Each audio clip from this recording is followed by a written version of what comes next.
आदाब दोस्तों।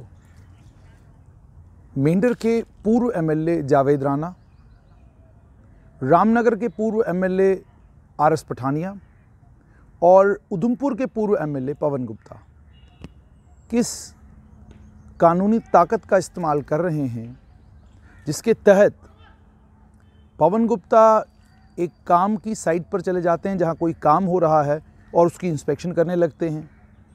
वहाँ जो मटेरियल यूज़ हो रहा है उसके ऊपर अपनी टिप्पणी देते हैं और उसके बाद वहाँ काम भी रुकवाते हैं। बाद में जब पत्रकार जाकर उनसे सवाल पूछते हैं तो वो नाराज़ होते हैं, गुस्सा होते हैं। आरएस पठानिया रामनगर के गांव में भाषण दे रहे हैं। भाषण के बीच में एक युवक उठ के सवाल पूछता है, वो भी तिलमिला उठते हैं। और आज के मामले में पठनतीर में हाई स्कूल है, हाई स्कूल को हायर सेकेंडरी बनाने का वादा मेंढर के एक्स एमएलए जावेद राणा ने किया था। जावेद राणा ने वहाँ के लोगों से वादा किया था और वहाँ के लोगों का ये कहना है कि हमसे ये वादा हुआ था कि हाई स्कूल को हायर सेकेंडरी अपग्रेड किया जाएगा, लेकिन अपग्रेडेशन अभी तक नहीं हुई है। अपग्रेडेशन ना होने से दुखी और आहत लोग सड़कों पर आए। जब प्रोटेस्ट करने लगे तो वहाँ से जावेद राणा का काफिला जा रहा था। वो शायद किसी जनसभा को संबोधित करने के लिए जा रहे थे।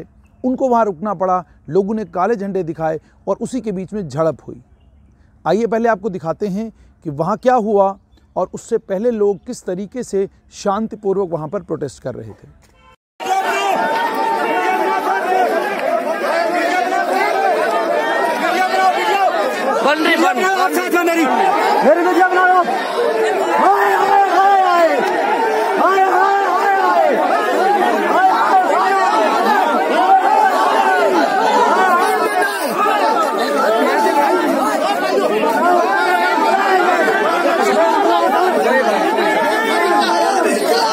हमारे बंधु के ऊपर जो हमला किया है जावेद अहमद राणा साहब के गुंडों ने और उनके जो जितने भी गुंडे थे उन्होंने जो हमला हमारे ऊपर किया है, ये देख लो। हमारे मतलब पब्लिक की हालात में कैमरामैन से गुजारिश करूंगा कि ये हालत देखो और ये मेरी बास्केट की हालत देखो आप, ठीक है।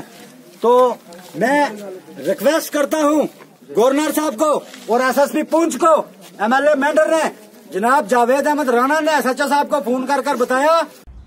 तो ये जावेद राणा थे। अब आप ज़रा भारतीय जनता पार्टी के पूर्व रामनगर के एमएलए आरएस पठानिया को देखिए। ये एक जगह जनसभा को संबोधित कर रहे हैं। वही आम नागरिक, वही वोटर जिसने कल वोट डालना है, ज़रा देखिए कि पठानिया साहब तिलमिला गए। हालांकि युवा हैं, हालांकि यंग हैं, लेकिन उन्हें भी गुस्सा आता है। ऐसा लगता है कि सवाल ना कोई सुनना चाहता है, ना कोई चाहता है कि लोग उनसे सवाल पूछें। देखिए वो क्या कर रहे हैं। सड़क नहीं थी, सुनिए मेरी बात सुनिए। क्या नाम है? सुनिए मेरी बात करने का तरीका होता है। सर राइट टू फ्रीडम है, आप बोल सकते हैं। राइट टू स्पीच है सर, राइट टू स्पीच है सर। आप वीडियो बना के किसी को दिखाओ, मेरे लोग बात करो मेरे भाई, यहाँ करो ना, किसी को इंटरप्ट नहीं करते ऐसे बात। तो देख लिया आपने पठानिया साहब को। अब पठानिया के बाद आप देखिए उधमपुर के पूर्व एमएलए पवन गुप्ता। उन्हें शायद ये मालूम नहीं कि अब वो एमएलए नहीं रहे हैं। रिटायरमेंट के बाद, क्योंकि इस समय सरकार नहीं है, वो एमएलए भी नहीं है, असेंबली भंग हो चुकी है और जब तक नए चुनाव नहीं होते तब तक वो एक्स एमएलए हैं। एक्स एमएलए के तौर पर उनके पास एक ताकत है, राइट टू इन्फॉर्मेशन। उसके तहत वो इन्फॉर्मेशन मांग सकते हैं और उसी कानून के तहत वो जाकर साइट इंस्पेक्शन भी कर सकते हैं। लेकिन पूर्व एमएलए के पास इतनी ताकतें हों, ऐसा कोई कानून अभी तक नहीं बना। वो एक पार्टी के अंदर किसी भी ओहदे पर हो सकते हैं, लेकिन पार्टी के प्रभारी हों, पार्टी के डिस्ट्रिक्ट यूनिट के हेड हों, जो मर्जी वो हों, उन्हें इख्तियार कोई नहीं कि वो किसी वर्क साइट पर जाकर वहाँ काम कर रहे मजदूरों को तंग या परेशान करें। मजदूर एक्सीएन, एडब्ल्यूई, जेई के नीचे काम करते हैं, प्रशासन के नीचे काम करते हैं। आपने हल्ला करना है तो डिप्टी कमिश्नर के दफ्तर में जाकर करिए। आपको हल्ला करना है तो एक्सीएन के दफ्तर में जाकर करिए। हल्ला वहाँ करना जहाँ गरीब लोग काम कर रहे हों, अक्लमंदी नहीं। ये देखिए उधमपुर के पूर्व एमएलए पवन गुप्ता क्या कर रहे हैं। शायद उन्हें अभी तक ये लग रहा है कि वो एमएलए हैं। ज़रा देखिए क्या कर रहे हैं।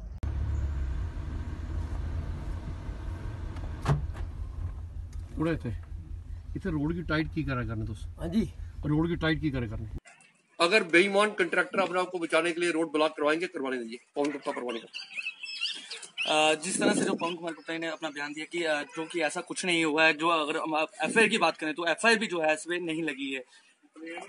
इसी के साथ पहले एक मिनट बंद कर, इसी के साथ मुझे तो आपने तीनों पूर्व एमएलएओं का रवैया देखा। चुनाव आने वाले हैं, लोकसभा के चुनाव में लोगों ने क्या मन बनाया है वो अभी तक अलग अलग सर्वेस के जरिए आप तक पहुंच चुका है। लेकिन उसके बाद असेंबली के चुनाव होने हैं। जम्मू कश्मीर के नहीं है, पूरे भारतवर्ष में लोग बहुत समझदार हैं। लोग जानते हैं कि लोकसभा में किसे वोट देना है और उन्हें ये भी पता है कि असेंबली जब आएगी तो किसे वोट देना है। अपनी इलेक्टोरेट्स से इस लहजे में बात करना जैसे आप बादशाह हैं और ये आपकी रियाया है और ये रियासत आपकी ग़ुलाम है, ये लोकतांत्रिक व्यवस्थाओं में ना तो बर्दाश्त किया जाएगा, ना लोग इसको बर्दाश्त करेंगे। आपको परेशानी क्यों होती है, इतना तिलमिलाते क्यों हैं आप सवालों से? लोग तो सवाल पूछेंगे ना। वो चला गया, वो दौर था एक जिस दौर में आप जो आपका मन आता वो आप करते, कोई पूछता नहीं था। आज सोशल मीडिया का ज़माना है, सब लाइव हो जाता है। तो ये जो तमाशे आप कर रहे हैं, ये तमाशे करना बंद कीजिए। आपके इलाकों की हकीकत ये है, रामनगर हम गए, रामनगर में आज डूडू बसंतगढ़ के लिए सड़क नहीं है। पठानिया सब सड़क बनवाइए। अब अपने अस्पताल का हाल देखिए। अब आपके सब डिस्ट्रिक्ट हॉस्पिटल के अंदर एक कोऑपरेटिव दवाइयों की दुकान चलती थी, वो दुकान बंद हो गई। क्यों बंद हुई? जो दुकान वहाँ अंदर खुली है उस दुकान के ऊपर कितने बवाल जम्मू कश्मीर में वो भी आप जानते हैं।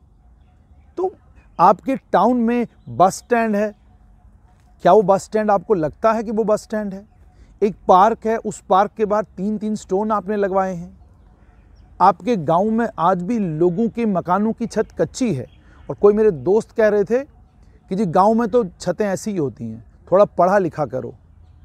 ये पता करो कि प्रधानमंत्री नरेंद्र मोदी ने पिछले 5 सालों में कितनी ऐसी स्कीमें दी हैं जिन स्कीमों के ज़रिए इन गरीबों की मदद की जा सकती है। पढ़ा करो ना। अफसोस है आप लोग पढ़ते कम हैं। पढ़ना चाहिए, बहुत ज़रूरी है पढ़ना। इसी तरीके से पठानिया साहब का गांव तो ये है। पवन गुप्ता की बात करें तो पवन गुप्ता अपने शहर का हाल देख लें। आपके शहर के बीचों बीच हालत क्या है? आपका बस स्टैंड 1 इंच नहीं बढ़ा। आपके शहर में धूल मिट्टी कितनी ज़्यादा है आप ज़रा देखिए। आपके शहर में बहुत पवित्र नदी बहती है, उस नदी का हाल देखिए। आपके आस पड़ोस में कितनी अनप्लान्ड डेवलपमेंट हो रही है, उसको देखिए। आपके पास काम करने के लिए उधमपुर में बहुत कुछ है, वो काम करिए आप। और ये भी याद रखिए कि आप भी कानून के दायरे के अंदर आते हैं। आपकी प्रिविलेजेस खत्म हो चुकी हैं। आप किसी के खिलाफ कोई ब्रीच ऑफ प्रिविलेज का मोशन अब मूव नहीं कर सकते, क्योंकि आप पूर्व एमएलए हो चुके हैं जनाब। और आपने इन्हीं लोगों का कल वोट मांगना है, इन्हीं के कल आपने हाथ पैर बांधने हैं। और यहाँ राज्य सरकार बननी है, केंद्र सरकार के लिए लोग किसी को भी मत दे देंगे, उसके बाद फिर आपने इन्हीं लोगों से मिलना है, इन्हीं के वोट से आप एमएलए बनेंगे। और उसके बाद मेंढर में जावेद राणा, जब से लोकसभा चुनावों का बिगुल बजा है, जावेद राणा प्रधानमंत्री नरेंद्र मोदी को लेकर क्या टिप्पणियां कर रहे हैं वो भी आप सुन रहे हैं। वो पाकिस्तान को लेकर कितने चिंतित नज़र आ रहे हैं वो भी आप सब सुन रहे हैं। सब आप तक पहुंच रहा है। क्या आपको लगता है कि मेंढर के इलाके में पाकिस्तान मसला है? क्या आपको लगता है कि मेंढर के एमएलए को प्रधानमंत्री नरेंद्र मोदी की परेशानी होनी चाहिए? क्या मेंढर इतना डेवलप हो चुका है? क्या मेंढर में इतनी तरक्की हो चुकी है? सब सड़कें बन गई हैं। हाई स्कूल को हायर सेकेंडरी आप नहीं करवा सके। दुनिया भर के डेवलपमेंट इश्यूज आपके मेंढर में हैं। सड़क आपके पास नहीं है, पानी बिजली की दिक्कत वहाँ पर लोगों को है। इन चीज़ों को दूर कीजिए। ये असल परेशानियां हैं जिनसे लोग जूझते हैं।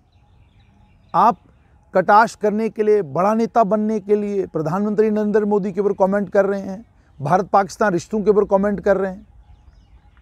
छोड़ दीजिए, ये आपका काम नहीं है, ये प्रधानमंत्री का काम है।